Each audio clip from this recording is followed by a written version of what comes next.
Hello dear students, कैसे हैं आप लोग। मैं Suresh Kumar, medical and engineering counsellor, एक बार फिर से एक नई इन्फॉर्मेशन के साथ जिसके नोटिफिकेशन ऑलरेडी वो सारे स्टूडेंट्स जो कि इंजीनियरिंग एस्पिरेंट्स हैं उनके पास ऑलरेडी पहुंच गए होंगे, उनके कुछ बेसिक अपडेट्स के साथ आपके पास सामने हूं। आज हम लोग बात करेंगे जेई मेंस फॉर्म के बारे में। जेई मेंस का फॉर्म जो ऑलरेडी डिक्लेयर हो चुका है और जेई मेंस की जो फॉर्म है 28 अक्टूबर से ऑलरेडी फॉर्म जो है भरने की प्रक्रिया स्टार्ट हो चुकी है। वैसे स्टूडेंट्स जो कि इंजीनियरिंग के लिए प्लान करते हैं और जो PCM physics chemistry and maths के साथ परस्यू करना चाहते हैं आगे अपने कैरियर को, अमूमन मैक्सिमम स्टूडेंट्स जो है इंजीनियरिंग के लिए परस्यू करते हैं। और इंजीनियरिंग को परस्यू करने के लिए सबसे बड़ा जो एंट्रेंस एग्जामिनेशन हमारे देश में होता है, जिसके माध्यम से हम गवर्नमेंट और प्राइवेट अलग अलग स्टेट्स की काउंसलिंग और सेंट्रल काउंसलिंग में पार्टिसिपेट कर सकते हैं, वो एग्जामिनेशन है जेई मेंस का। जेई मेंस बेसिकली अगर देखें तो ये दो पार्ट्स में आपका होता है, जनवरी में और अप्रैल में। पहले ये 4 में था, 4 बार ये एंट्रेंस एग्जामिनेशन हो रहे थे, लेकिन लास्ट ईयर से गवर्नमेंट इसको 2 बार में कर दिया। तो इसी के ऊपर में और हम लोग चर्चा करेंगे कि कब से फॉर्म आ रहा है और कैसे आपको फॉर्म भरनी चाहिए, सब्जेक्ट कंटेंट्स क्या है। तो इन सारी चीजों का इंफॉर्मेशन मैं देने की आपको कोशिश करूंगा, जिससे थोड़ी सी आपको शायद सहूलियत हो जाएगी फॉर्म भरने में, और इस फॉर्म के माध्यम से आपको क्या क्या अपॉर्चुनिटी मिल सकती है इसके बारे में जानने के लिए। तो आप नए हैं तो चैनल को सब्सक्राइब कर दीजिए और बेल आइकन को दबाना ना भूलें, ताकि इंजीनियरिंग की इस तरीके से और लेटेस्ट अपडेट्स और डिफरेंट यूनिवर्सिटीज के फॉर्म, एग्जामिनेशन, काउंसलिंग और एडमिशन प्रोसेस के बारे में पूरी इंफॉर्मेशन आपको मिलती रहे। और अगर आप ये वीडियो देख रहे हैं और आपका कोई दोस्त ऐसा है जो कि इंजीनियरिंग के लिए प्लान कर रहा है, तो आप इस वीडियो को उनके साथ जरूर शेयर करें। शायद ये वीडियो उनकी थोड़ी सी मदद कर पाए कॉलेजेस और एग्जामिनेशन को क्रैक करने में। चलिए तो शुरुआत करते हैं। जैसे मैंने आपको बताया कि इंजीनियरिंग के एंट्रेंस की अगर हम लोग बात करें तो 2025 के लिए ऑलरेडी रजिस्ट्रेशन की प्रक्रिया स्टार्ट हो चुकी है। जो एंट्रेंस एग्जामिनेशन है वो नेशनल टेस्टिंग एजेंसी के द्वारा कराया जाता है, जो कि जेईई मेंस एंट्रेंस एग्जामिनेशन के नाम से जाना जाता है। बेसिकली ये एंट्रेंस एग्जामिनेशन में 2 पेपर्स आपके होते हैं। जैसे पेपर 1 जिसके थ्रू आप बीटेक या बी, दोनों सेम चीज है, बैचलर टेक्नोलॉजी या बैचलर इंजीनियरिंग, इसमें एडमिशन लेते हैं। और बैचलर 2 के माध्यम से बीआर और बी प्लानिंग के लिए आप प्लान करते हैं। जेईई मेंस की अगर हम लोग बातचीत करें तो 2 सेशंस में इसके एडमिशंस हो रहे हैं। एक जनवरी सेशन में एंट्रेंस एग्जामिनेशन इसके हो रहे हैं और दूसरा जो सेशन होगा वो अप्रैल 2025 में आपका कंडक्ट होगा।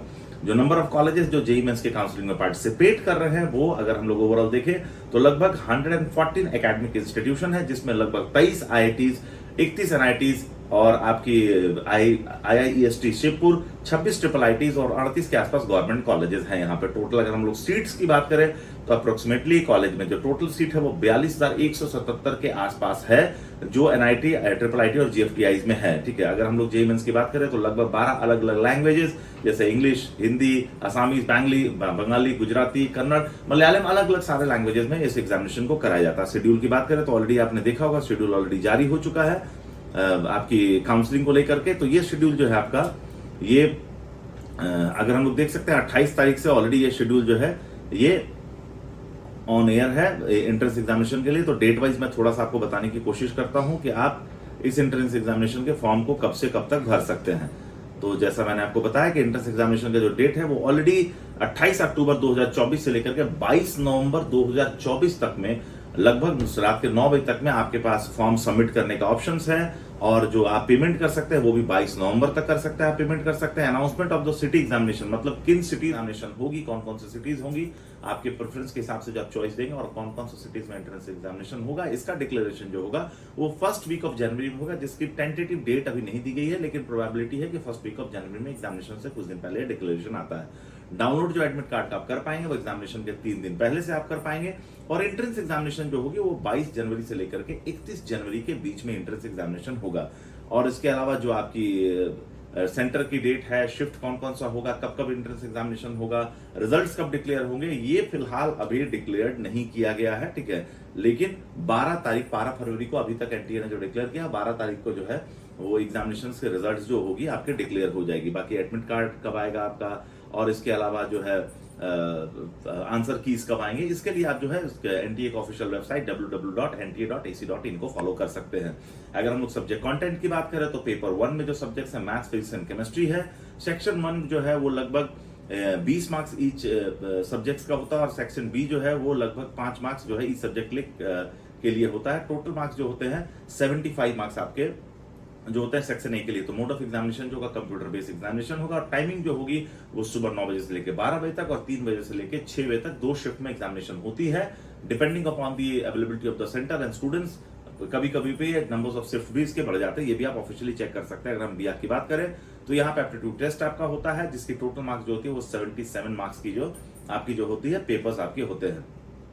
इसके अलावा अगर हम लोग बातचीत करें, ये भी पेपर पेन बेस्ड एग्जामिनेशन आपका होता है, जिसको आप जो है एग्जामिनेशन के through, online paper based examination के थ्रू आप दे सकते हो। और paper B planning, BR planning की बात करें तो यहाँ पे भी आपका जो एग्जामिनेशन होगा वो सब्जेक्ट जो होगा मैथ्स पार्ट 1 होगा, जो एप्टीट्यूड टेस्ट जिसमें आपका होता है, और पार्ट 2 में ड्राइंग टेस्ट होता है। टोटल 100 मार्क्स का एग्जामिनेशन होता है और ये भी कंप्यूटर बेस्ड एग्जामिनेशन होता है। टाइमिंग सेम होती है, 9 बजे से लेकर 12 बजे तक जो होगा इन एंट्रेंस एग्जामिनेशन में आप पार्टिसिपेट कर सकते हैं। तो अगर आप जेईई मेंस के माध्यम से अगर आप एंट्रेंस एग्जामिनेशन में अपीयर होना चाहते हैं तो अपने फॉर्म को टाइमली जरूर भर ले, चूंकि इस फॉर्म का इस्तेमाल जो है सिर्फ NIT, IIT, IIIT या GFTIs में एडमिशन के लिए नहीं होता। डिफरेंट स्टेट्स की जो काउंसलिंग अथॉरिटीज है वो भी इन एंट्रेंस एग्जामिनेशन का इस्तेमाल करके अपने स्टेट्स की सीट्स को भरने की कोशिश करती है। पहले AIEEE होती थी और अलग अलग स्टेट्स के अपने अपने एंट्रेंस एग्जामिनेशन होते थे। जेईई मेंस के आने के बाद बहुत सारे स्टेट्स ने अपने एंट्रेंस एग्जामिनेशन बंद कर दिए हैं और आप जेईई मेंस के रैंक के माध्यम से ही, इन एंट्रेंस एग्जामिनेशन के माध्यम से ही अलग अलग कॉलेजेस में सीट्स भरते हैं। लेकिन इसके बावजूद बहुत सारे स्टेट्स ऐसे हैं जो एंट्रेंस एग्जामिनेशन अपना ले रहे हैं, जैसे महाराष्ट्र सिटी आपका हो गया, वेस्ट बंगाल जॉइंट हो गया, कर्नाटका में कॉमेट के एंट्रेंस एग्जामिनेशन हो गई, जो काफी पॉपुलर है स्टूडेंट्स के बीच में। तो उनकी भी फॉर्म्स जो है या तो आ चुके हैं या आने वाली हैं, तो आप उनके लिए भी उनके ऑफिशियल वेबसाइट के ऊपर में विजिट कर सकते हैं। और डिफरेंट यूनिवर्सिटीज, जो बहुत सारी प्राइवेट यूनिवर्सिटीज हैं, उनके भी फॉर्म्स कब आ रहे हैं, उनके चार्जेस क्या हैं और कैसे आप उन फॉर्म्स को भर सकते हैं, इसके ऊपर में भी कंप्लीट डिटेल जो होगा हम लोग आपको बताने की कोशिश करेंगे। अगर कोई इन्फॉर्मेशन छूट गई होगी तो NTA के ऑफिशियल वेबसाइट पे जाकर के आप वो इन्फॉर्मेशन को कैरी कर सकते हैं। जनरेशन शिक्षा समाधान के माध्यम से हम लोग ये प्रयास करते हैं कि आपका जो एंट्रेंस एग्जामिनेशन हो, उस एंट्रेंस एग्जामिनेशन में आपका जो रैंक आता है, उस रैंक के बेसिस पे कैसे आपको रैंक बेस्ड काउंसलिंग मिले, ताकि आप जोसा की काउंसलिंग और स्टेट की काउंसलिंग को पार्टिसिपेट करके अपने लिए डिजायर्ड अच्छे कॉलेजेस में सीट सिक्योर कर पाए। और अगर आपका किसी कारण से रैंक अच्छा नहीं आता है तो डायरेक्ट एडमिशन के माध्यम से इस रैंक का इस्तेमाल करके कैसे आप अपने लिए मनचाहे ब्रांच में एडमिशन ले सकते हैं, इसकी भी कंप्लीट इंफॉर्मेशन 2024 में और एडमिशन एंड काउंसलिंग गाइडेंस जो है जनरेशन ने शिक्षा समाधान देने की कोशिश करेगी आपको। तो अगर आप एक इंजीनियरिंग एस्पिरेंट हैं और अगर आप प्लान कर रहे हैं कहीं भी एडमिशन के लिए, तो आप अपने एंट्रेंस एग्जामिनेशन को भर करके नीचे दिए गए नंबर पर कम्युनिकेट करके डिफरेंट स्टेट्स के काउंसलिंग, ऑल इंडिया काउंसलिंग और प्राइवेट यूनिवर्सिटीज के counselling plus direct admission management quota में एडमिशन असिस्टेंस के लिए हमसे संपर्क कर सकते हैं। हमसे जुड़े रहिए ताकि और भी अपडेटेड इन्फॉर्मेशन आपको मिलती रहे। Thank you very much.